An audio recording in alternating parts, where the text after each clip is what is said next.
अब लगाम लगेगी? ये सवाल दरअसल भारत के विदेश सचिव के दौरे के बाद उठ रहे हैं। विदेश सचिव विक्रम मिस्री ढाका में हैं। यूनुस सरकार में विदेश सलाहकार के साथ बातचीत हुई है और इस बातचीत में उन्होंने खुलकर हिंदुओं पर हो रहे हमले को प्रमुखता से उठाया। प्रधानमंत्री शेख हसीना के सरकार के अपदस्थ होने के बाद भारत की ओर से यह पहला उच्च स्तरीय दौरा है। विक्रम मिस्री की यात्रा हसीना के सत्ता से हटने के बाद बांग्लादेश में हिंदुओं पर हमलों को लेकर नई दिल्ली और ढाका के बीच संबंधों में बढ़ते तनाव के बीच हो रही है। और इन सबके बीच दूसरी तरफ एक लंबी खामोशी के बाद शेख हसीना की दहाड़ भी सुनने को मिली है। अवामी लीग को वर्चुअली संबोधित करते हुए हसीना ने मोहम्मद यूनुस को खूब खरी खोटी सुनाई, षड्यंत्रकारी बताया, आतंकियों के साथ मिला हुआ बताया और ऐलान जंग का ऐलान कर दिया। तो सवाल है कि क्या अब मोहम्मद यूनुस का काउंटडाउन शुरू हो गया है? क्या अब नहीं सुधरी यूनुस सरकार तो पड़ेगी मार? और भारत के कड़े संदेश के बाद क्या अब सुधरेगा बांग्लादेश? इन्हीं सवालों पर हम आज बहस करेंगे, जवाब तलाशने की कोशिश करेंगे। लेकिन उससे पहले बांग्लादेश में भारत के विदेश सचिव विक्रम मिस्री पहुंचे और वहां दोनों देशों के बीच रिश्तों में बेहतरी की उम्मीद जताई। जो विदेश सलाहकार मोहम्मद तौहीद हुसैन हैं, उनसे मुलाकात के बाद उन्होंने क्या कुछ कहा, ये आपको हम सुनवाते हैं।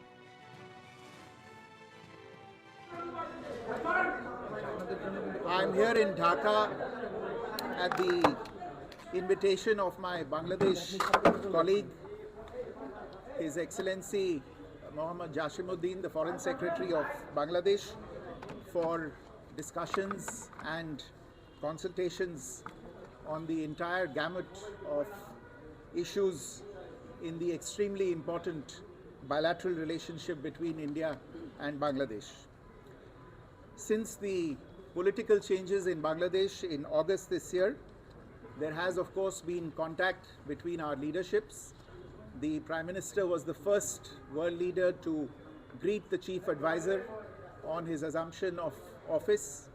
The two of them had a very cordial telephone conversation thereafter, and the Chief Advisor also accepted the Prime Minister's invitation to speak at the third Voice of the Global South summit that was held in August this year. Since then, the External Affairs Minister and the Foreign Affairs Advisor have also been in touch. They met each other on the sidelines of the UN General Assembly in New York in September this year. And my visit follows those interactions and is the first Foreign Secretary level structured engagement between the two sides following those developments. Today's discussions have given both of us the opportunity to take stock of our relations, and I appreciate the opportunity today to have had a frank, candid and constructive exchange of views with all my interlocutors. I emphasized that India desires a positive, constructive and mutually beneficial relationship with Bangladesh. We have always seen in the past, and we continue to see in the future, this relationship as a people-centric and people-oriented relationship, one that has the benefit of all the people as its central motivational force. This is reflected on a daily basis in the development projects that have been executed on the ground in Bangladesh and that continue to be developed. It is also reflected in the mutually beneficial engagement we have on a whole set of issues ranging from trade, commerce, connectivity, power, water and energy, and development cooperation, consular cooperation and cultural cooperation. There is no reason why this mutually beneficial cooperation should not continue to deliver in the interests of both our peoples. And to that end, therefore, I have underlined today India's desire to work closely with the interim government of Bangladesh authorities. At the same time, we also had the opportunity to discuss certain recent developments and issues, and I conveyed our concerns, including those related to the safety and welfare of minorities. We also discussed some regrettable incidents of attacks on cultural, religious and diplomatic properties. We expect overall a constructive approach on all these issues by the Bangladesh authorities, and we look forward to moving the relationship forward in a positive, forward-looking and constructive direction. तो भारत के विदेश सचिव को आपने सुना, विक्रम मिस्त्री ने दो टूक कहा कि हमने चर्चा की, हमने मुद्दा उठाया जो वहां पर हिंदुओं अल्पसंख्यकों पर हमला हो रहा है, जो मंदिरों में तोड़फोड़ की जा रही है और इसे तुरंत बंद किया जाना चाहिए। तो सवाल अब यही है कि क्या हिंदुओं पर अत्याचार पर विदेश सचिव की दो टूक के बाद यूनुस सरकार सुधरेगी? और अगर यूनुस सरकार अभी भी नहीं सुधरी तो क्या अब पड़ेगी मार, जबरदस्त मार? शेख हसीना के ऐलान जंग के बाद क्या बांग्लादेश के हालात अब बदलेंगे? शेख हसीना की वापसी से यूनुस सरकार का होगा तख्ता पलट। लेकिन एक बात और है, खालिदा की पार्टी, खालिदा जिया की पार्टी बीएनपी के नेता बार बार भारत के खिलाफ गिदड़ भभकी देते हैं। आखिर क्यों? ये सवाल और इन तमाम सवालों पर हम बहस की शुरुआत करते हैं। हमारे साथ जो तमाम मेहमान हैं वो मौजूद हैं। ब्रिगेडियर रिटायर्ड विनोद दत्ता साहब हैं, रक्षा विशेषज्ञ, बहुत स्वागत है आपका। अरविंद सिंह तेजावत जी हैं, विदेश मामलों के जानकार। महंत शुभम गिरी हैं, हिंदू धर्मगुरु। मोहम्मद मूसा हैं, इमाम कासमी, मुस्लिम स्कॉलर। और AK मिश्रा साहब हैं, वरिष्ठ पत्रकार। मैं शुरुआत, चूंकि अरविंद जी विदेश मामलों के जानकार आप हैं और डिप्लोमेसी चूंकि यहां पर सबसे बड़ी चीज है रिसेंट एक्टिविटीज में, विक्रम मिस्त्री के बयान को आपने भी सुना। हम उन बयानों के शब्दों को, चूंकि बहुत अहम माना जाता है जब आप एक स्टेटमेंट जारी करते हैं किसी मुलाकात के बाद, एक एक शब्द जो है ये बहुत मायने रखता है डिप्लोमेसी में। इन शब्दों को आप कैसे देखते हैं? बांग्लादेश को दो टूक शब्दों में कह दिया गया है कि भाई आप इसे रोकिए। सुमित साहब, देखिए, यहाँ जो मिस्त्री साहब ने जो अपना स्टेटमेंट दिया है उसमें दो चीजें हैं। एक तो वहां पे अल्पसंख्यकों पे या हिंदुओं पे जो अत्याचार हो रहा है उसको रोकने के लिए कहा है, पर उसके साथ साथ उन्होंने इस चीज की भी मजम्मत की है कि जो खासकर डिप्लोमेटिक प्रॉपर्टी है उस पर भी अगर अटैक हो रहा है तो वो गलत है। और हम जानते हैं कि अगरतला इंसिडेंट या इन सब चीजों में डिप्लोमेटिक प्रॉपर्टी को नुकसान पहुंचाने की कोशिश की गई थी। तो यह सारी चीजें, तो उनका जो भी स्टेटमेंट था वह बहुत ही बैलेंस है। दूसरा सुमित साहब, जो हमें ध्यान देना होगा कि जब बेगम खालिदा जिया की वहां सरकार नहीं थी तब भी भारत के रिश्ते बहुत अच्छे रहे हैं। वो एक जरूर है कि खालिदा जिया के टाइम में एक अनकंफर्ट क्रिएट किया जाता है, और हमें सबसे ज्यादा ध्यान ये देना है कि ये जो वैक्यूम पैदा हुआ है जो खासकर बांग्लादेश की सत्ता प्रतिष्ठान में, उस वैक्यूम को चाइना भरने की कोशिश कर रहा है। और आप देखिए कि 8.5 करोड़ का वो अरब का इन्वेस्टमेंट अब तक चाइना कर चुका है। खाली केवल अंतरिम गवर्नमेंट में ही उसने इतना बड़ा इन्वेस्टमेंट कर दिया है जी। एक चाइनीज मेडिकल डेलीगेशन वहां आ चुका है।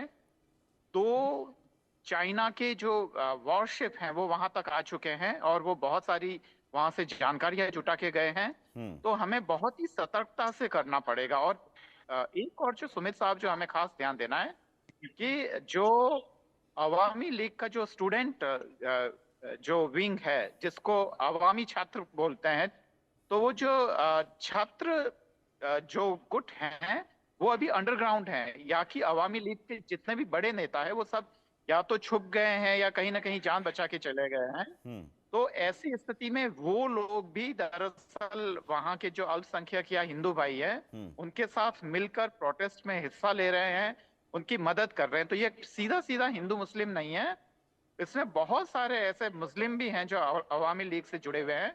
और हमें ये देखना है कि ये ऐसे मुश्किल हालात जो अभी हो रहे हैं वो 1975 में सवाल अगर पूछूं कि विदेश सचिव के इस दौरे के बाद, जैसे मैंने सवाल भी, और ये हमारा आज का डिबेट का ये टॉपिक ही है कि भारत ने कड़ा संदेश दिया, अब बांग्लादेश सुधरेगा, यूनुस सरकार सुधरेगी। सुमित साहब, देखिए, डिप्लोमेसी में ऐसी भाषा का आमतौर पे इस्तेमाल नहीं होता है, तो हमें काफी सजग रहना होगा क्योंकि हमारे राष्ट्र हित वहाँ काफी जुड़े हुए हैं। और अगर हम ऐसी भाषा का इस्तेमाल करेंगे तो हम पूर्व में भी एक नया पाकिस्तान खड़ा कर देंगे। तो हमें सुमित साहब काफी सजगता से सारी चीजों को देखना है। और लेकिन हम डील किससे कर रहे हैं? डील किससे कर रहे हैं? जिसे शेख हसीना षड्यंत्रकारी बता रही हैं, आतंकियों के साथ देने वाले बता रहे हैं। तो हम डील तो ऐसे ही लोगों से कर रहे हैं, ये हमारी मजबूरी है। लेकिन अगर डील ऐसे लोग जो बातचीत की भाषा अगर नहीं समझ रहे हैं तो फिर क्या हम बैठे रहेंगे, देखते रहेंगे? हमारे पास देखिए युद्ध का विकल्प है नहीं। जो रक्षा विशेषज्ञ ब्रिगेडियर साहब है विनोद दत्ता साहब, वो ज्यादा बेहतर बताएंगे। जी। पर मुझे लगता है कि मतलब जैसा कि आपको लग रहा है कि बहुत डिप्लोमेसी सारे से ये सुधर जाएगा, ये चीजें सुधर सुधर जाएंगी? जाएगा। बिल्कुल सुमित साहब, ये ठीक डिप्लोमेसी है। से सुधरना ही है, विनोद दत्ता साहब, तो क्या ये और सब कुछ माने भारत के कि फेवर में होना है। यहाँ पर डिप्लोमेसी जिस दिशा में चल रही है, अभी विक्रम मिस्त्री साहब को सुना हमने, जो स्टेटमेंट उन्होंने, एक बैलेंस स्टेटमेंट है, बैलेंस दिया है उनका, बहुत ही सुंदर जी। स्टेटमेंट आया है। विनोद दत्ता जी से सवाल है जी। मुझे अरविंद जी, मैं आता हूं दोबारा आपके पास। विनोद जी से सवाल है। क्योंकि अरविंद जी, विनोद जी से सवाल है। विनोद दत्ता जी, ब्रिगेडियर विनोद दत्ता जी से सवाल है जी। ब्रिगेडियर साहब। देखिए, मैं अरविंद जी से ये इत्तेफाक रखता हूं कि डिप्लोमेसी में इस तरह की भाषा प्रयोग नहीं की जाती है, लेकिन जिस तरह की वारदातें हो रही हैं और जिस तरह से एंटी इंडिया कैंपेन वहां परोसा जा रहा है पूरे देश को, और जिस तरह के आप देखिए कल भी इस तरह की न्यूज और टेलीकास्ट साया हुए थे जिसमें बताया गया था कि कैसे भारत की जो छवि है उसको धूमिल किया जा रहा है। भारत एक सेक्युलर देश है। हमारे यहाँ देखिए आप हिंदू, मुस्लिम, सिख, ईसाई सब बड़े सौहार्द पूर्ण तरीके से रहते हैं। लेकिन बांग्लादेश को ये समझना चाहिए कि आज बांग्लादेश का वजूद में आया है तो वो भी भारत की वजह से आया है। भारत के जवानों ने कुर्बानियां दी हैं, भारत के लोगों ने खून बहाया है। क्योंकि मेरे पिता खुद सन 71 की लड़ाई में शामिल थे, तो वो बताते थे किस तरह से भारत ने, या जो जवान थे या जेसीओ थे या ऑफिसर्स थे, उन्होंने कुर्बानियां दी। लेकिन अगर इस तरह की वारदातें होती रहीं तो भारत के पास देखिए 3 चीजों का इस्तेमाल होता है: राजनीति, कूटनीति और फिर होती है रणनीति। और राजनीतिक तौर पे काफी हमने वक्तव्य वगैरह दे दिए हैं। अब कूटनीति का सहारा लिया गया है। अगर फिर भी बांग्लादेश में अगर कोई इस तरह से इंप्रूवमेंट नहीं आता है सूरत हाल में, तो भारत के पास एक विकल्प बचता है कि हमें रणनीति का सहारा लेना पड़ेगा। क्योंकि अगर आप देखें सन 71 में भी जब ईस्ट पाकिस्तान पे वेस्ट पाकिस्तान ने इतना अत्याचार किया था, इतना जुल्म किया था, आपको याद होगा जगन्नाथ ऑडिटोरियम में ही करीब 10,000 छात्रों को मार दिया गया था और वहां की महिलाओं को बेइज्जत किया गया था, वहां की जो दानिशमंद थे उनको मारा गया था जी। तो अगर यही सिलसिला जारी रहा इस मीटिंग के बाद भी, तो भारत को एक जो सैनिक विकल्प है उसको, उस पर भी विचार करना पड़ेगा। आप ये मान रहे हैं कि दरअसल ये बातचीत या डिप्लोमेसी का ये आखिरी रास्ता या आखिरी कोशिश, क्योंकि विदेश सचिव स्तर के दौरे अगर होते हैं तो ये बहुत बड़ी बात है कि इस हिंसा के बीच, तनाव के बीच विदेश सचिव जा रहे हैं समझाने के लिए कि मान जाइए। अब इतना सहनशील तो हम नहीं हैं कि जाके आपको समझाने के लिए जा रहे हैं फिर भी आप नहीं मानेंगे, और नहीं मानने जैसा रुख है। मैं इसलिए कह रहा हूं, और मैं ए.के. मिश्रा जी आपसे भी ये सवाल रखूंगा, उससे पहले बयान सुनाना जरूरी है। ये इसलिए समझना जरूरी है कि मोहम्मद यूनुस से हम बात कर रहे हैं, उनकी अंतरिम सरकार से बात कर रहे हैं, लेकिन क्या वाकई मोहम्मद यूनुस चला रहे हैं सरकार, या पीछे खालिदा जिया की पार्टी है जिसके नेता भारत के विरोध में गिदड़ भभकी देते हैं, भारतीय साड़ी जलाते हैं और धमकियां देते हैं और यहां तक कि कब्जा करने की बात करते हैं। हाल ही में भारत के विरोध में अपनी पत्नी की भारतीय साड़ी को जलाने वाले खालिदा जिया की बीएनपी के joint general secretary Ruhul Kabir Rizvi ने एक बार फिर जहर उगला है। रविवार को ही एक लॉन्ग मार्च निकाला हाई कमीशन के सामने और वहां पर रोक दिया गया, तो रिजवी ने कहा कि भारत ने शेख हसीना को इसलिए शरण दी क्योंकि उसे बांग्लादेश के लोग पसंद नहीं। और हद तो तब हो गई जब रिजवी गिदड़ भभकी देने लगा, पाकिस्तान की बोली बोलने लगा। रिजवी ने कहा अगर भारत चटगांव मांगता है तो हम बंगाल, बिहार और उड़ीसा वापस ले लेंगे। আমরা বাংলাদেশ, নেপাল, ভুটান এবং অন্যান্য আশেপাশের দেশ আমরা কবজা করে নেব, এইটা কিন্তু আপনারা মানে বোকার স্বর্গে বাস করছেন। আপনাদের যদি অশুভ ইচ্ছা থাকে আমরাও তাহলে বলবো আমাদের যে নবাবের এলাকা বাংলা, বিহার, উড়িষ্যা আমরা সেইটা দাবি করব। যদি আপনারা এই রকম ভাবে একের পর এক বাংলাদেশের বিরুদ্ধে আগ্রাসী ভূমিকা পালন করে। तो इन नफरत भरी भाषा का इस्तेमाल तब किया गया, जहर तब उगला गया भारत के खिलाफ, भारत के बिहार, बंगाल और उड़ीसा को कब्जा करने की, जबकि विदेश सचिव का दौरा होना है। विदेश सचिव आज जाने वाले थे, आज गए, तो उससे एक दिन पहले वो भी हाई कमीशन, जो इंडियन हाई कमीशन है, वहां सामने लॉन्ग मार्च करते हुए। अब ये नफरत भरी भाषा का इस्तेमाल वहां की एक पार्टी जिसका माना जा रहा है कि मोहम्मद यूनुस की अंतरिम सरकार में पूरा दखल है, उसके नेता अगर इस तरह की भाषा का इस्तेमाल कर रहे हैं, तो क्या ये मान लिया जाए कि बातचीत की भाषा से ये सुधरने वाले हैं ये लोग? और ममता बनर्जी ने बहुत करारा पलटवार किया है, रुहुल रिजवी के बयान पर बहुत करारा पलटवार किया है, ये भी आप सुनिए। যারা কেউ কেউ বলছে বিহার দখল করব, উড়িষ্যা দখল করব, আমি বলি ভাই ভালো থাকবেন, সুস্থ থাকবেন, সুন্দর থাকবেন, কিন্তু এত বড় হিম্মত আপনাদের কেন? কারণ নেই। तो ममता बनर्जी ने दो टूक कहा कि इतनी हिम्मत मत कीजिए, और इतनी हिम्मत आप करेंगे तो हम यहां लॉलीपॉप तो नहीं खा रहे हैं। ये साफ तौर पर दो टूक ए.के. मिश्रा साहब। एक तो स्पष्ट है कि वहां की जो नफरती भाषा है वो भारत के खिलाफ है, और वो बीएनपी, तो बीएनपी को हम कैसे अलग मान लें मोहम्मद यूनुस की अंतरिम सरकार से, और कैसे हम देख लें कि मोहम्मद यूनुस की अंतरिम सरकार जो कर रही है उसमें बीएनपी का रोल नहीं है? देखिए, बांग्लादेश से जो भी स्टेटमेंट आ रहे हैं, जो घटनाएं हैं, उससे उनके इरादे सबको बड़े क्लियर हैं। आंख बंद करके भी कोई भी आदमी समझ सकता है, पत्रकार, नेता, पक्ष विपक्ष। पेच यहाँ कुछ और फंसा हुआ है। देखिए, भारत के इतिहास में दो मैडम गांधी हुई हैं। एक 1971 में मैडम इंदिरा गांधी हुई थी, और आज एक है मैडम सोनिया गांधी। बांग्लादेश की ताकत कहाँ पे है मैं आपको बताता हूँ। मैडम इंदिरा गांधी ने जब बांग्लादेश में क्राइसिस हुई तो पूरी दुनिया में घूम घूम के डिप्लोमेटिक वे से बोला कि प्रॉब्लम हो रही है हमारे पड़ोस में, और दुनिया को इस पे ध्यान देना चाहिए। एक जनरेशन में ही इतना जो है जेनेटिक डिग्रेडेशन हो गया कि मैडम सोनिया गांधी, जो आज की मैडम गांधी है, वो या उनकी पार्टी के लोग बोल ही नहीं रहे हैं कुछ बांग्लादेश के बारे में, यानी मूक समर्थन दे रहे हैं। तो ये राज, उस वक्त जब विपक्ष था तो उन्होंने मैडम इंदिरा गांधी का साथ दिया था। आज मैडम गांधी विपक्ष में है, वो उनकी पार्टी का एक भी नेता बांग्लादेश के ऊपर नहीं बोल रहा है।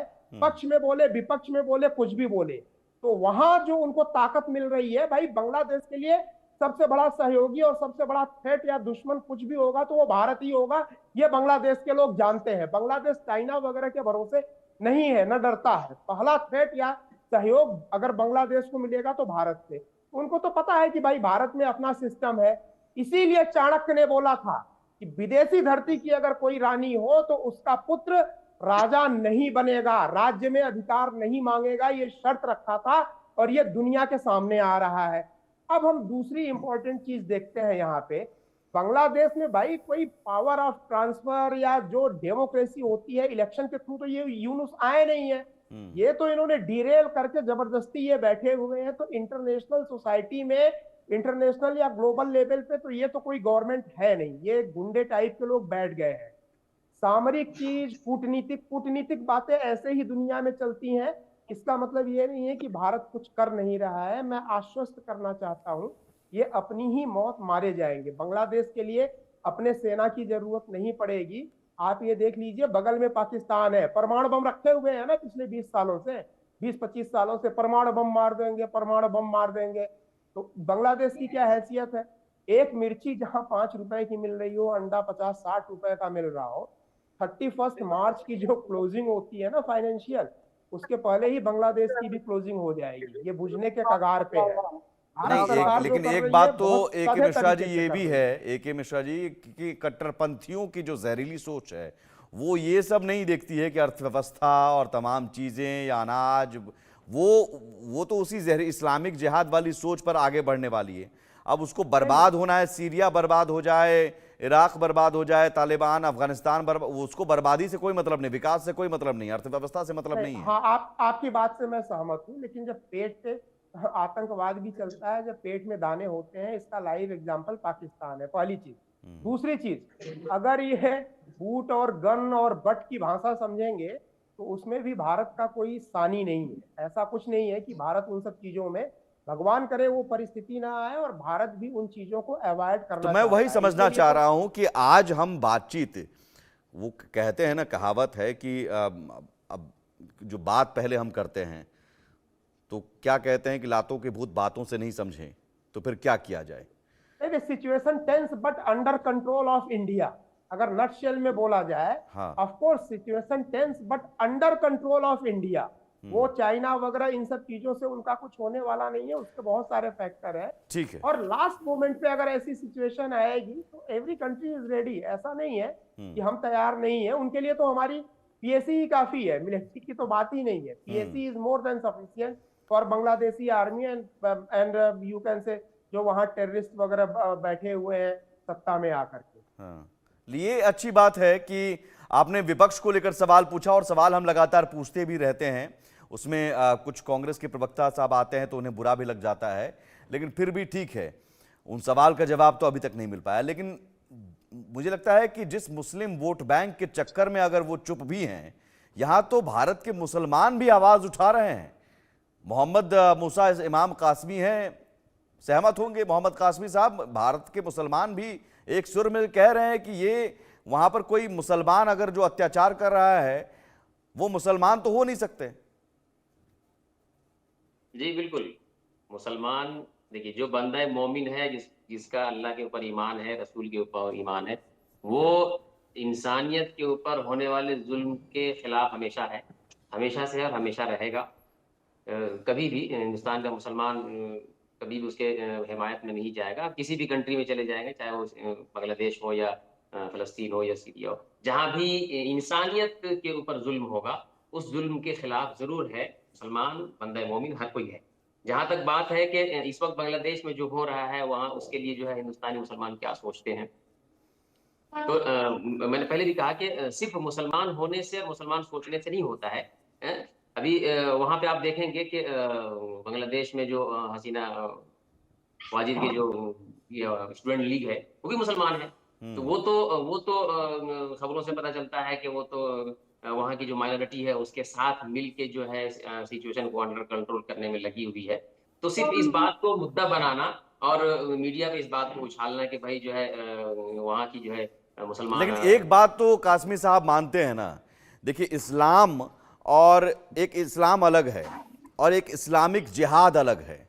एक इस्लामिक जिहाद वाली सोच जो है, और उस सोच के चंद ही लोग हैं, लेकिन उसी सोच का ये नतीजा है। हम मोहम्मद यूनुस का चेहरा आप रख लीजिए या किसी और का चेहरा रख लीजिए, पाकिस्तान में भी इसी तरह की सोच के लोग हैं, या फिर आप सीरिया, इराक या पूरे विश्व भर में एक सोच ऐसी है। और इसका मैंने जिक्र कल भी किया था, और इसका जिक्र तुलसी जो गबार्ड हैं, जो यूएस इंटेलिजेंस की डायरेक्टर हैं, डोनाल्ड ट्रंप की सरकार में बनने वाली हैं, उन्होंने साफ तौर पर 2021 में ही कहा था कि एक ऐसी विचारधारा है जो ये मानती है कि गैर मुसलमानों को इस धरती पर रहने का हक नहीं है, गैर मुसलमानों को मार दो। मैं सभी मुसलमानों की बात नहीं कर रहा हूं, लेकिन ऐसी सोच वाले, इस्लामिक जिहाद वाली सोच तो है ना कट्टरपंथियों में कुछ। इस बात से मैं सहमत नहीं हूँ कि भाई जो मुसलमान नहीं है उसको हिंदुस्तान में या दुनिया में आप सहमत नहीं है, लेकिन ऐसी जहरीली सोच वाले लोग हैं। जिहाद तो देखिए, जिहाद जो होता है वो जुल्म के खिलाफ जब आवाज आप उठाएंगे, जिसके ऊपर जुल्म होगा उस जुल्म के खिलाफ जो भी खड़ा होगा उसको जिहाद कहेंगे। जिहाद सिर्फ एक तरफ से बोलना कि नहीं है इस्लामिक जिहाद होता है, ये इसको नहीं मानता मैं। जहां भी जुल्म होगा हमारे ऊपर, इस वक्त अगर कोई भी जुल्म करेगा और मैं अगर ऊपर से मैं उसको अगर अटैक करूंगा या मैं उसको बचाव करूंगा, गजवाए हिंद क्या है? गजवाए हिंद क्या है? गजवाए हिंद क्या है? अब ये मौजूद गजवाए हिंद का नहीं है। यहाँ जो बात हो रही है वो गजवाए हिंद की नहीं है, वो इशू इस वक्त नहीं है। इस वक्त है इंसानियत के खिलाफ जहाँ भी जुल्म गजवाए हिंद भी एक ऐसी इसी तरह की सोच है कि हम, हमारा जो है राज्य हो, हम हमारा एक तरह, और वहां भी जो कट्टरपंथी क्या कर रहे हैं, कट्टरपंथी अब एक तरह से जो जमाते इस्लामी है, जमाते इस्लामी नामक के संगठन की सोच क्या है कि हम इस्लामिक राष्ट्र बना दें बांग्लादेश। इसीलिए मैंने पहले भी कहा था कि भाई देखिए, इस्लाम की परिभाषा में हर कोई जो है ये कहे कि भाई मैं मुसलमान हूँ, मेरा नाम सलमान है, मेरा नाम मोहम्मद है, तो नाम मुसलमान रख लेने से, इस्लाम का पैरोकार हो जाने से, इस्लाम की पूरी दुनिया में वो तबलीग करने लगेगा, ऐसा नहीं हो सकता है। मैंने पहले भी कहा था कि देखिए इस्लाम को समझना, और यही वजह है कि जो है पूरी दुनिया जो है जिस इस्लाम को पढ़ के जो है उसको शांति का मजहब कहती है, वो इस्लाम तो बहरहाल उन लोगों में नहीं है जो दूसरों को मारने और तो वो काटने पे कौन सा ईमान रखते इस्लाम हैं। है फिर? वो या फिर वो मुसलमान है ही नहीं, फिर शैतान है? अगर उनका उनका ईमान अगर खुदा के ऊपर होता तो फिर वो इस तरह की हरकत करते ही नहीं। हाँ। यही वजह है ना कि भाई इस्लाम कभी भी इस चीज की तालीम कहीं भी नहीं देता कि भाई आप किसी के ऊपर जो है जुल्म करें। इसलिए कि शुरू से जो है मैंने पहले भी कहा था, मैं आज भी कहता हूं कि भाई जुल्म तो हमने सहना शुरू किया जब नबी के दांत टूट गए थे। वहां भी जब नबी से कहा गया कि आप बद्दुआ कर दीजिए, उन्होंने बद्दुआ नहीं किया। तो जुल्म तो हमने सहना तो शुरू किया है और आज तक जुल्म तो सहते हैं, और बिल्कुल उसके मैं खिलाफ मैं जब भी जो मोहम्मद है साहब, आप बिल्कुल मैं आपकी तारीफ भी करूंगा। और यहाँ से भारतीय मुसलमान अगर वैसे मुसलमानों, वैसे कट्टरपंथियों की वजह से, मैं कट्टरपंथी कहूंगा, आतंकवादी कहूंगा, उन आतंकियों कट्टरपंथियों की वजह से इस्लाम भी बदनाम हो रहा है, तो एक स्ट्रांग मैसेज बिल्कुल जाना चाहिए और आप लोगों की तरफ से बिल्कुल जाना जाना चाहिए कि ये चाहिए, मुसलमान बिल्कुल है जाना ही नहीं। चाहिए। अभी हाँ, मुसलमान है ही नहीं। कई तंजीमें जो है बंगाल में यहाँ पे काम कर रही हैं, जो बड़ी जी तंजीमें हैं, जमीयत उलमा हो या ठीक है, मुस्लिम महंत पर्सनल शुभम लॉ गिरी, बोर्ड हो। ठीक है, महंत शुभम गिरी, तब तो ये हिंदू मुसलमान वाला मामला नहीं है, ये तो चंद जी बिल्कुल कट्टरपंथी है जो इस्लाम का सहारा लेकर इस्लाम को बदनाम करने के लिए कर रहे हैं। महंत शुभम जी गिरी। बेहतर। देखिए सुमित जी, सर्वप्रथम जिस विषय में आपने आज वार्ता परिचर्चा रखी है, वो परिचर्चा बहुत ही सराहनीय है।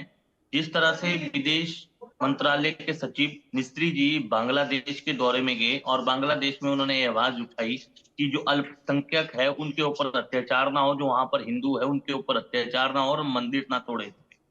और साथ में आपको बता दूं कि इस्कॉन के जो संत है श्याम सुंदर दास प्रभु, उनको भी अब बांग्लादेश ने देशद्रोह का आरोप लगा रखा है और साथ में उनको भी जेल में कर रखा है। उनके लिए भी कोई वकील नहीं मिल रहा है।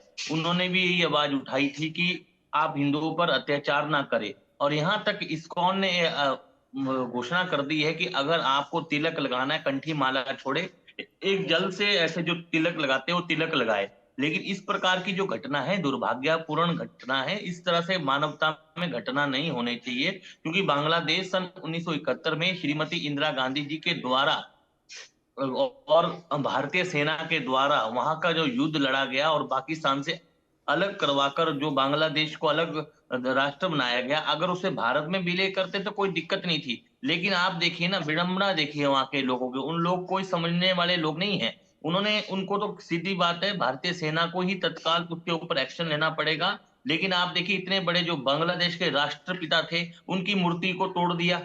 उससे बड़ी विडंबना क्या है? 70 साल की बुजुर्ग महिला के वस्त्रों को सरेआम आप रोड में ले आ रहे हो। उनकी तो यही सोच है, जैसे कोई कुर्सी में जज बैठा हो, 2 थप्पड़ मारे तो अपना आदमी जज में बिठा दिया। मोहम्मद यूनिस ने तो अब ये भी कहने की बात आ रही है कि पाकिस्तान से भी हाथ मिला दिया, पाकिस्तान से भी बम वगैरह लेने की शुरुआत कर दी है। इसमें तो पाकिस्तान की ISI का और चाइना का और बहुत गहरी साजिश है। लेकिन अगर बांग्लादेश में तख्ता पलट होता है, शेख हसीना द्वारा से वापस आती है, आपको याद होगा कि जब नहीं, मैं कह रहा हूं बांग्लादेश कि ये आपको, आप चूंकि महंत हैं, हिंदू धर्मगुरु हैं, कई धर्मगुरुओं का मानना है कि कट्टर सोच का नतीजा है। और आप वैश्विक जानकार मान रहे हैं कि ये एक जियोपॉलिटिकल सिचुएशन जिसमें पाकिस्तान, चाइना जैसी शक्तियां शामिल हैं, अमेरिका भी शामिल है, उसका नतीजा है। कट्टरपंथी एक मोहरा भर है। क्या है ये? इस्लामिक जिहाद वाली सोच का नतीजा है, एक कट्टरपंथी सोच का नतीजा है, जो हमने कई देशों में भी देखा। भाई बांग्लादेश में भी करीब 36% हिंदू थे, 8% हो गए। तो ये आज हम देख रहे हैं, लेकिन ये होता रहा है। ये बिल्कुल कट्टरपंथी सोच का नतीजा है। जिन लोगों ने बांग्लादेश को मनाने के लिए, इस्कॉन एक ऐसी संस्था है जिसने बांग्लादेश को उस समय 10 करोड़ रुपए दिए थे। जब प्रभुपाद जी जीवित थे तब उन्होंने 10 करोड़ रुपए दिए थे, बांग्लादेश को खाना खिलवाया था। उस संस्था का ये लोग अपमान कर रहे हैं। और आपको बता दूं कि जो बांग्लादेश में राष्ट्रगान है, जिन्होंने हमारा राष्ट्रगान लिखा, उन्हीं का राष्ट्रगान गाया जाता है। तो वो बांग्लादेश में बालूभाषी कहाँ हुआ? बालूभाषियों का अत्याचार कर रहे हो। कट्टरपंथी सोच है। और इसी तरह की सोच आप देख लीजिए कि कुछ समय पहले, आप खुद देख लीजिए, उदाहरण के लिए नेपाल में भी भारत का विरोध किया था। खुद ही नेपाल को घुटने में आना पड़ा। भारत एक राष्ट्र, मजबूत राष्ट्र है, चाहे सरकारें कोई भी हो। आज मैं ममता बनर्जी के बयान का स्वागत करता हूं। उन्होंने कहा कि हम लॉलीपॉप रख के नहीं बैठे हैं। ममता बनर्जी के साथ पश्चिम बंगाल की सीमा लगती है, बांग्लादेश के साथ असम की सीमा लगती है। आपको बता दूं कि कुछ समय पहले असम में एक मंदिर बन रहा था, तो बांग्लादेश सैनिक सीमा में आकर रोक रहे थे, जबकि बीआरएस जो हमारी बॉर्डर उस तरह सुरक्षा की बल चीजों है के लिए वो सेना वहां पर तैयार है। भी गृह मंत्री अमित शाह ने भी कहा कि बॉर्डर की चिंता नहीं है, सेना निपट लेंगे। बिल्कुल, सेना निपट लेंगे, लेकिन जरूरी है कि जैसे आज ममता बनर्जी ने एक स्ट्रांग बयान दिया, इस तरह के स्ट्रांग बयान विपक्ष के नेताओं की तरफ से आएंगे तो एक सुर में आवाज जाएगी। अगर मोहम्मद मूसा इमाम कासमी मुस्लिम स्कॉलर हैं और स्ट्रांगली अपोज कर रहे हैं और सीधे कह रहे हैं कि ऐसे लोग मुसलमान नहीं हो सकते हैं, तो भाई विपक्ष के नेताओं की चुप्पी की वजह समझ में नहीं आ रही है। लेकिन सवाल अब यहां यह है कि क्या शेख हसीना की वापसी हो सकती है? शेख हसीना का बयान आपको हम सुनवाते हैं। दरअसल वर्चुअली वो जुड़ी और लंबी खामोशी के बाद उनकी दहाड़ सुनने को मिली है। वर्चुअली जुड़ी और मोहम्मद यूनुस की सरकार को हत्यारी सरकार बता दिया, षड्यंत्रकारी, आतंकियों के साथ मिला हुआ। सुनिए आप उनके भाषण का कुछ अंश। আমি জাতির পিতা বঙ্গবন্ধু শেখ মুজিবুর রহমানের প্রতি শ্রদ্ধা জানাচ্ছি। আমি শ্রদ্ধা জানাই জাতীয় চার নেতার প্রতি, ৩০ লক্ষ শহীদের প্রতি, ২ লক্ষ মা বোনের প্রতি। আমি আমাদের মুক্তিযোদ্ধাদের জানাই সশ্রদ্ধ সালাম। জনগণের ভোট ভাতের অধিকার, ভোট ও ভাতের অধিকার আদায় করতে যেয়ে যারা জীবন দিয়েছেন তাদের আমি শ্রদ্ধার সাথে স্মরণ। तो अरविंद जी, सवाल यह है कि शेख हसीना की क्या वापसी हो सकती है? लंबे समय बाद खामोशी उन्होंने तोड़ी है और खामोशी तोड़ी तो जबरदस्त पलटवार, जबरदस्त वार किया मोहम्मद यूनुस की सरकार पर और आवाम को अपील करते हुए कि अब एक हो जाइए इस आतंक मचाने वाले सरकार के खिलाफ। सुमित साहब, देखिए, शेख हसीना की वापसी तो मुझे नहीं लगता कि किसी भी कीमत पर होगी। और जो यूनुस साहब जो उम्मीद कर रहे हैं, मुझे लगता है कि एक बहुत ही मजबूत राष्ट्र से बहुत बड़ी उम्मीद कर रहे हैं, वो कभी पूरी नहीं होगी। और ऐसा पहली बार नहीं है कि भारत ने विदेशी शरणार्थियों, खासकर जो राजनीतिक शरणार्थियों को यहाँ शरण दी है। दलाई लामा का उदाहरण हमारे सामने है। इतना ही नहीं, नेपाल में जब वहाँ राजशाही के खिलाफ जब आंदोलन हो रहा था, तो बहुत सारे जो समाजवादी लीडर्स थे जो अभी वहाँ सत्ता में बैठे हुए हैं, उनको भी भारत ने शरण दी है। और ऐसा ही श्रीलंका के बहुत सारे लीडरान को भारत ने यहाँ पे शरण दी है। इसलिए यह तो जी चलिए ठीक है। विनोद दत्ता साहब, तो क्या ये जो खामोशी का अचानक टूटना और इस तरह से मोहम्मद यूनुस की सरकार पर हमला करना, शेख हसीना को लेकर क्या संकेत आप देख रहे हैं, और वो भी तब विदेश सचिव के दौरे के दौरान? देखिए, ये बांग्लादेश को भी मालूम है और पूरे विश्व को मालूम है कि शेख हसीना सरकार के और भारत के जो संबंध थे वो बड़े मधुर थे। और आपने पहले खालिदा जिया का भी जो रेजीम देखा था वो प्रो पाकिस्तान ही रहा है। बंगबंधु का भी असैसिनेशन मेजर जियाउर रहमान के टाइम में ही हुआ था। तो इन सब चीज़ों को देखते हुए उसे मालूम है कि भारत एक डिपेंडेबल अलाई है जहां तक शेख हसीना जी की बात है। दूसरी चीज, भारत ने ये एक अंतिम स्टेप लिया है डिप्लोमेटिक लेवल पे कि भारत इससे ज्यादा कोई भी अगर ऑपरेशन हिंदूज के खिलाफ होगा बांग्लादेश में, अगर भारत यहाँ उलझ जाता है तो ये बाद में भारत, पाकिस्तान और चीन हो जाएगा और अमेरिका यही अरविंद जी, आपकी आवाज बीच में अब थोड़ी डिस्कनेक्ट हो गई थी। मैं आता हूं दोबारा। विनोद दत्ता जी अपनी बात पूरी कर लें। जी ब्रिगेडियर साहब। जी देखिए, रही बात इंडिया की, तो इंडिया अब चारों तरफ से आप देखिए कोई भी एक डिपेंडेबल अलाई भारत के पास नहीं बचा है। बांग्लादेश में जिस तरह की सरकार है, श्रीलंका में प्रो कम्युनिस्ट सरकार है, मालदीव्स ने तो इलेक्शन ही इसी मुद्दे पे लड़ा था, नेपाल के भी स्वर बदलते दिखाई दे रहे हैं। तो भारत को अब एक कहते हैं ना मस्कुलर नेशनलिज्म का इजहार करना पड़ेगा। और मैं कतई ये नहीं कह रहा कि भारत को किसी काइनेटिक ऑपरेशन या किसी लड़ाई में लिप्त हो जाना चाहिए, लेकिन हमें इजराइल से या और ऐसे देशों से ये बात सीखनी चाहिए कि जहां अगर हम इंसानियत की बात कर रहे हैं या हम हिंदुत्व की बात कर रहे हैं। भारत केवल हिंदुओं की बात नहीं कर रहा है, भारत उन सारी माइनॉरिटी कम्युनिटीज की बात कर रहा है जिन पे अत्याचार हो रहे हैं। और ये जो जिसे कहते हैं कि कंकॉक्शन जो बन रहा है, ये भारत के लिए कोई बहुत बड़ा, बिकॉज सबसे ज्यादा जो बाउंड्री है भारत की वो बांग्लादेश के साथ है। और बांग्लादेश को भी ये समझना चाहिए, अगर आपको 1971 का बैटल याद होगा या जो ऑपरेशन था वो याद होगा, जब तीन तरफ से भारत ने अटैक किया था, अखौरा एक्सेस और ये बाकी जगह से भी, तब पाकिस्तान को मजबूर होना पड़ा था कि उसने हथियार डाले थे। तो भारत के लिए मिलिट्रीली कोई ये बहुत बड़ा ऑपरेशन नहीं है, लेकिन भारत कतई नहीं चाहेगा कि इस एरिया में शांति हो। अगर भारत की इंपीरियलिस्टिक डिजाइन होती तो भारत सन 71 में इसको अपने में मिला लेकिन लेता। क्या ये शेख हसीना की वापसी के संकेत हम माने, जो अरविंद जी कह रहे हैं कि नहीं वापसी तो संभव नहीं है? वापसी तो देखिए, अरविंद जी से मैं सहमत हूं कि अभी निकट भविष्य में तो कोई इस बात का कोई इम्कान है नहीं, क्योंकि जिस तरह की सूरत हाल बांग्लादेश में देखी जा रही है, वो अगर भारत में रह रही हैं तो ये भी एक उनके लिए बड़ी खुदकिस्मती की बात है कि भारत ने उनको संरक्षण दिया हुआ है। और भारत और शेख हसीना के या उनकी फैमिली के जो कॉन्ट्रीब्यूशन थे, भारत उसको उनका एहतराम करता है। तो अभी तो फिलहाल, लेकिन हाँ, वो अपनी जो स्टेटमेंट है उससे ये बता रही हैं कि भाई देखिए, उनके पास एक डिपेंडेबल अलाई है। और भारत ने देखिए हमेशा विश्व शांति की बात की है, लेकिन भारत ये कतई बर्दाश्त नहीं करेगा कि अगर इस तरह की और कोई हिमाकत हुई तो भारत को एक मस्कुलर नेशनलिज्म का इजहार करना पड़ेगा। और अगर सेलेक्टेड टारगेट्स पे भारत को कोई इस तरह की सर्जिकल स्ट्राइक करनी पड़े, आपको देखिए इजराइल ने एंटवी का ऑपरेशन किया था, 2000 किलोमीटर दूर जाके वो अपने बंदूकों को छुड़ा लाए थे।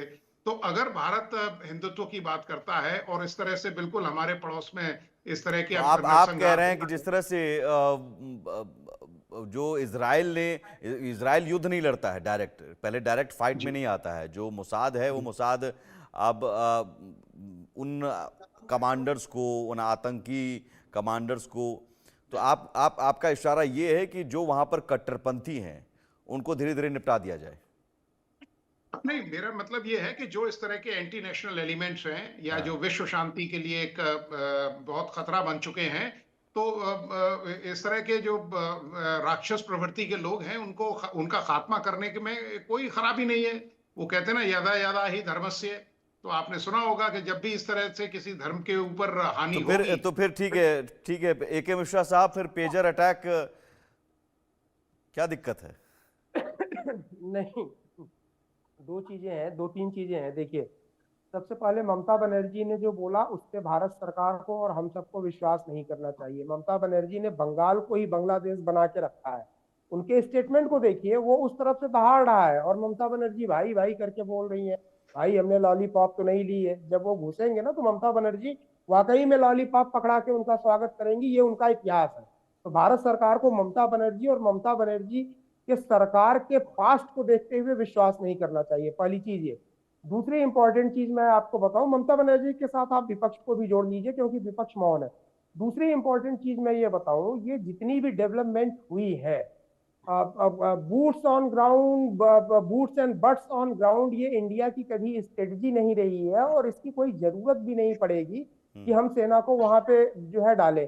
मैक्सिमम 31 मार्च या अगस्त तक आप देखेंगे ये जिस तरह आंधी की तरह आए हैं, जरा इनकी सप्लाई लाइन कट हो जाने दीजिए, जो कि जनवरी के बाद होगा।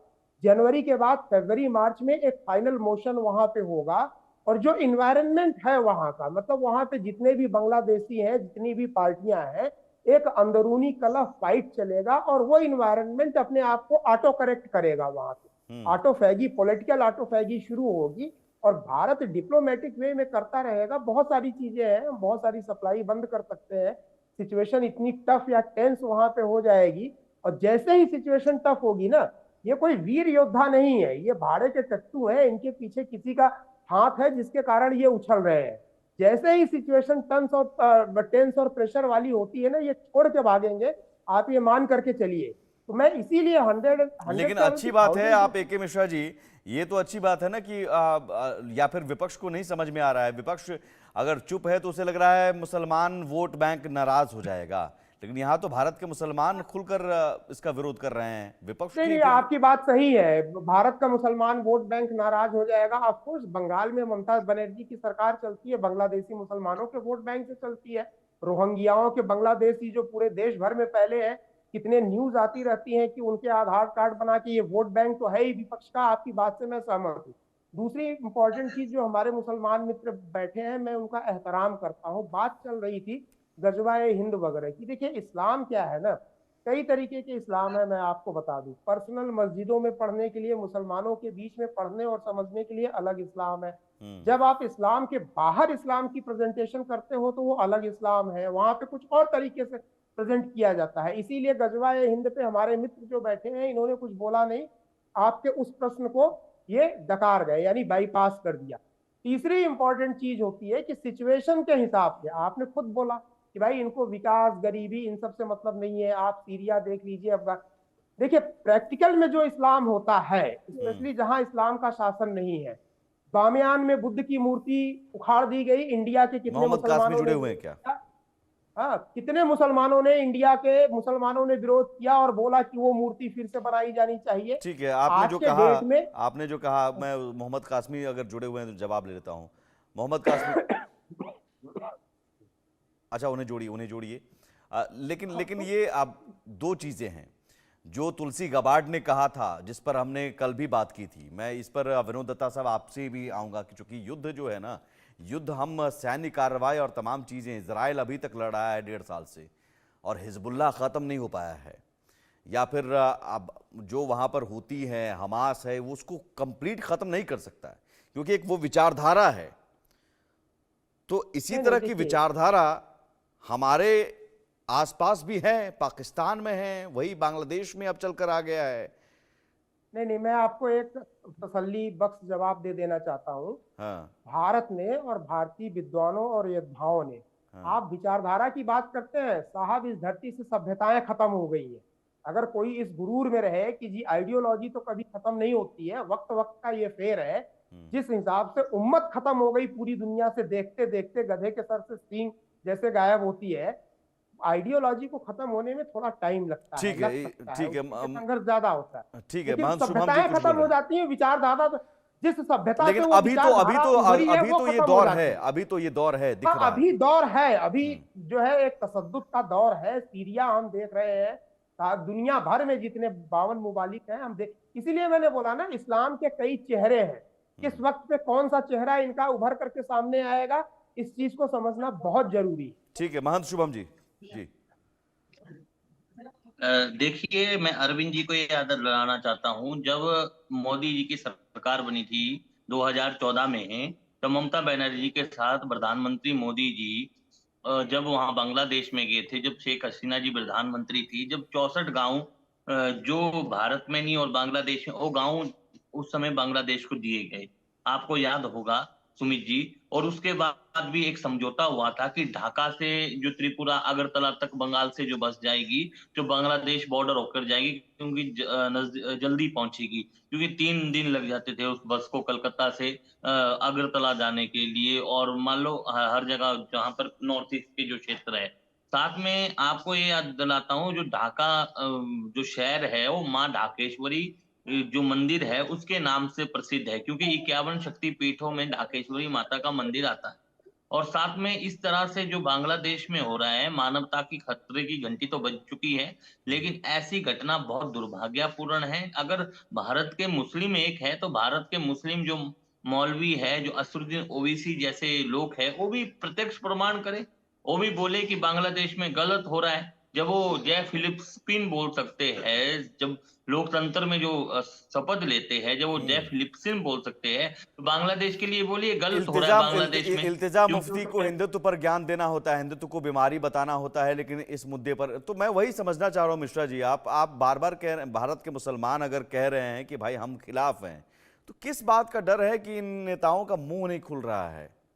नहीं साहब, देखिए, 1-2 मुसलमान ठीक है, अच्छे बंदे खुदा के हर जगह होते हैं। हमारे मित्र जैसे बैठे हैं वो अच्छे बंदे हैं, इसीलिए मैंने बोला मैं एहतराम करता हूँ। ऐसे मुसलमान दुनिया में मुट्ठी भर के लोग हो सकते हैं, जो परोपकारी हैं, सर्वधर्म संभाव के हैं। मुझे बताइए, जय फिलिस्तीन भारत के संसद में बोला कौन से उलेमा ने फतवा जारी किया भारत में, कौन से जो है मस्जिद से जो है खुतबा पढ़ा गया कि इसको इस्लाम से खारिज करो। ऐसे 50 सर तन से जुदा। आप राजस्थान में देखिए, जो एक हमारे हिंदू दर्जी भाई थे, उनका जो है सर तन से जुदा कर दिया। किसी ने विरोध किया?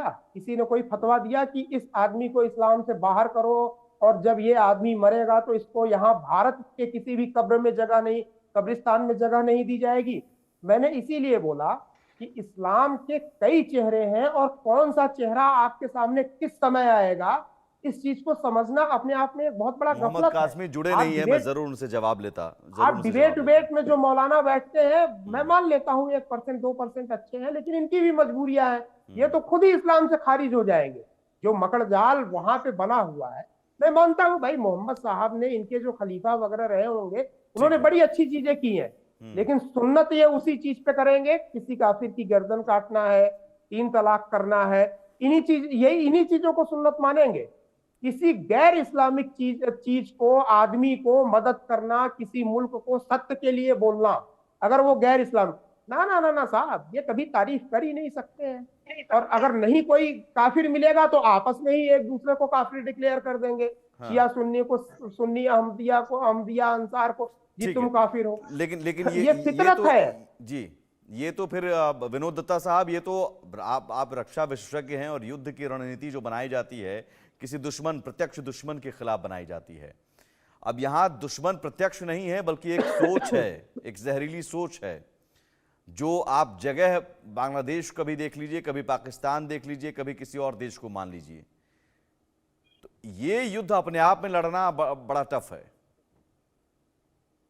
देखिए, ऐसा है कि आपने बिल्कुल ठीक कहा, लेकिन आप देखिए सन 71 की जो लड़ाई हुई थी, वो भी इन्हीं सर्कमस्टांसेस में हुई थी कि जिस तरह से शरणार्थी भारत में आने लगे थे। मुझे याद है, मैं काफी छोटा हुआ करता था उस समय, तो एक रिफ्यूजी टिकट लगा करती थी हर एक अंतरदेशी पे, पोस्ट कार्ड पे 1 पैसे की। That was like a cess. तो जब पलायन वहां से इतना होने लगा और भारत में लोग आने लगे, और हम भी उस समय इतने सक्षम नहीं थे एज ए कंट्री, तो भारत ने सब जगह पहले तो गुहार लगाई, लेकिन जब किसी ने नहीं सुना तब श्रीमती गांधी ने कहा था कि अब हमें, जनरल मानेकशॉ को कहा था कि हमें अटैक करना चाहिए और बांग्लादेश, मतलब ईस्ट पाकिस्तान को पाकिस्तान से अलग करना चाहिए।